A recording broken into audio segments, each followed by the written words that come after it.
The first, Australia's Prime Minister Tony Abbott came to power just over 1 month ago. His first meeting in the region was with Indonesia's President Yudhoyono, a matter of weeks after his election, a clear sign of the new government's international priorities.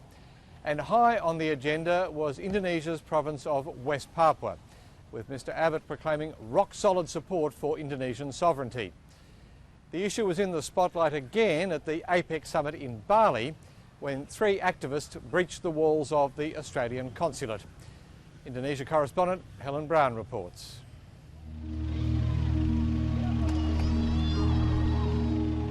It's one of Indonesia's most sensitive issues, troubles in the Indonesian provinces of Papua, and how the government deals with it regularly come under international scrutiny.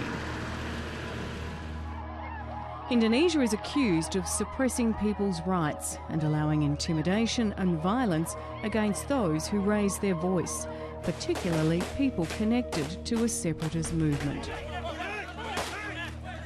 The criticism rankles Indonesia, which sees it as an attack on its efforts to strengthen its young democracy.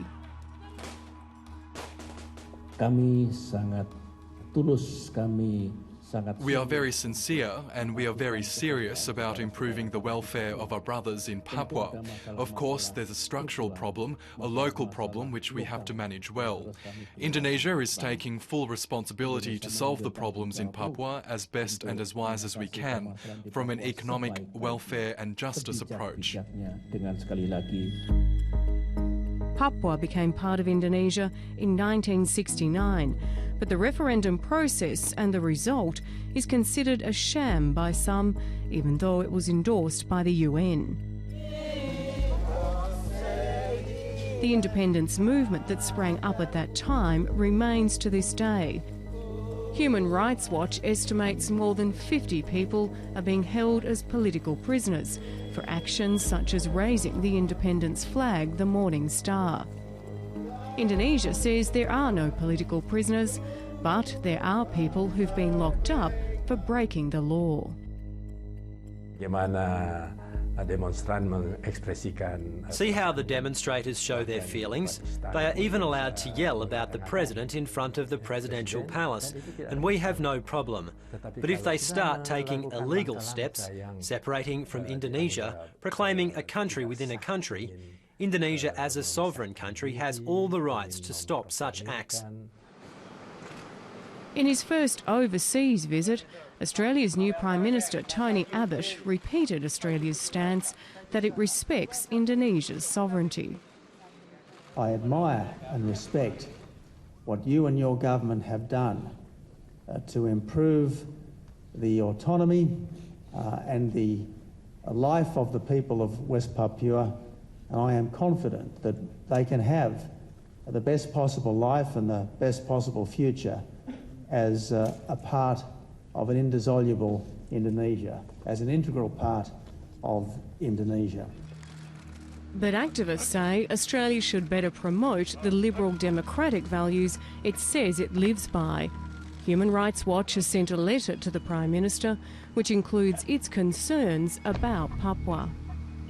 It's entirely appropriate for Tony Abbott to talk about open liberal values that Australia and Indonesia as democracies aspire to, and in that vein to call for the release of political prisoners in Papua and to call for overly broad laws on treason to be used only to apply to those who are violently trying to overthrow the government or who are committing some crimes.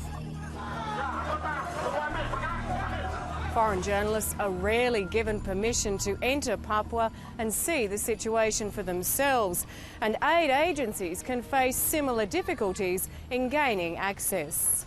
In many instances, there are elements in Papua who are keen to obtain international attention by bringing harm to international personalities, including journalists. The region has special autonomy, a 2001 law that gave its people a greater say in their lives and their economic future.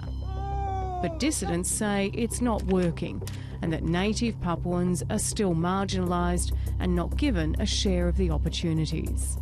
If Papuans felt like they, were being listened to by senior government officials, that their concerns were being addressed, then I don't think there would be so many calls for independence.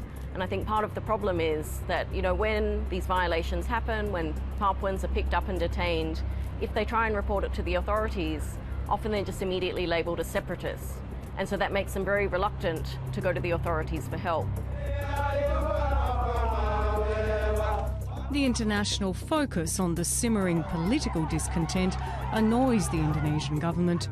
It feels that it's working hard on a complex and difficult situation. And that's a stance that Australia's new government supports.